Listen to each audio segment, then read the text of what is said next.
Satu lagi saya tengok musim manifesto di sebelah sana. Setiap negeri, setiap mana-mana tempat ni, semua pimpinan Perikatan Nasional berlumba-lumba nak umumkan manifesto. Jadi saya tengoklah satu-satu. Mana yang saya telah ulas tu saya telah ulas. Tapi yang terbaru yang saya belum ulas lagi ialah tentang manifesto lapangan terbang di Kelantan pula. Ni apa gila orang PAS ni kerja duk mabuk dengan lapangan terbang. Sebelum ini 2-3 minggu lepas bergaduh pasal nak buat lapangan terbang antarabangsa kargo dekat Kulim. Sekarang ini di Kelantan yang terbaru ada calon Kelantan yang bertanding daripada PAS berjanji bahawa kalau PAS dan Perikatan Nasional menang di Kelantan, maka mereka akan naik taraf lapangan terbang Kelantan. Kota Baru tu dia jadi lapangan terbang antarabangsa.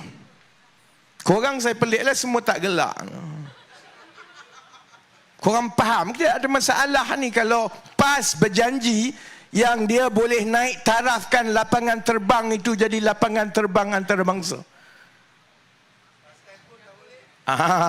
Ni cerita bus stand. Dia bukan soal semata-mata bus stand. Dia soal bidang kuasa siapa. Kita kan kerajaan persekutuan. Kita ada perlembagaan, ada kuasa-kuasa persekutuan, ada kuasa-kuasa kerajaan negeri. Lapangan terbang ni bidang kuasa siapa? Ini bidang kuasa kerajaan persekutuan. Nak buka lapangan terbang pun kerajaan persekutuan kena luluskan, kerana lapangan terbang ini akibat daripada pelaburan yang besar, semuanya dibiayai oleh kerajaan persekutuan. Jadi soal nak buka lapangan terbang, nak bagi taraf, nak bagi hak pendaratan, nak bagi daripada jadi lapangan terbang serantau ke antarabangsa, itu semua adalah kuasa kerajaan persekutuan. Tapi kita tengok orang PAS ni, pimpinan PAS di Kelantan, dia punya tak malu. Sebab itu saya kata, kalau saya berkempen mati-matian dalam pilihan raya ini, dia bukan sangat soal macam Ni Amar. Ni Amar duk kata ni, Anwar Ibrahim, pimpinan kerajaan perpaduan ni kempen betul-betul sebab tak yakin menang. Bukan sebab itu. Sebabnya ialah kita tak tahan dengan pembodohan ini. Saya tak sangguplah tengok tiap-tiap hari, tak tahan tengok kempen ini. Kempennya membodohkan rakyat. Ada dia boleh beritahu kepada rakyat yang memang tak ada dalam bidang kuasa dia. Dia tidak ada kuasa mengikut perlembagaan. Dia tak ada wang. Malah dia memang tak reti pun nak buat macam mana. Tapi boleh dia masuk dalam pilihan raya. Dia ingat pengundi-pengundi bodoh.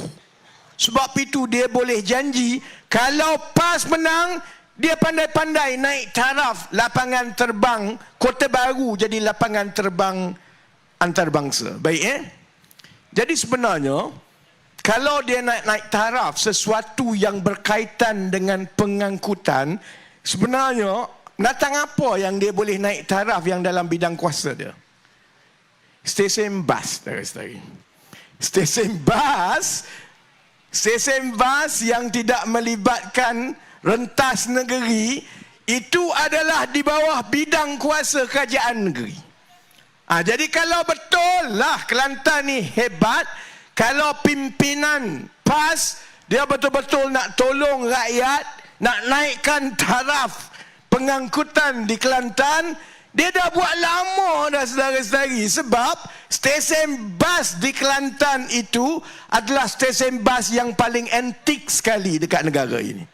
Sampai sekarang orang duk tunjukkan. Saya ingat Ni Amar lagi lah.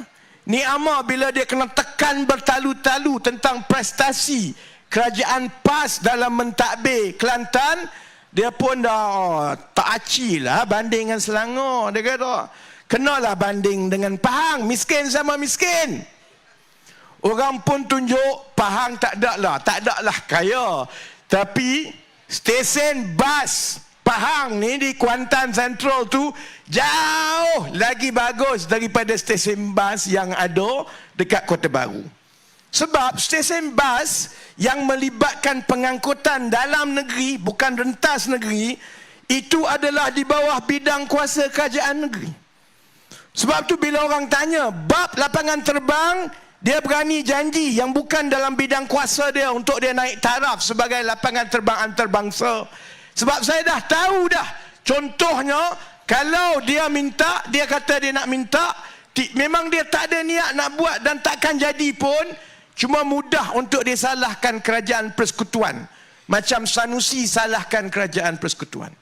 Tapi kalau bab bas ini, sampai sekarang dah 40-50 tahun, masih lagi antik macam itu. Bila orang tanya kerajaan PAS Kelantan, ni Amar jawab apa? Kan nama dia stesen bas sementara. Sementara tu macam itulah, sementara yang tetap nak buat. Tak kisahlah lama mana stesen bas sementara itu. Dia tetap macam bangsal macam itulah sampai bila-bila.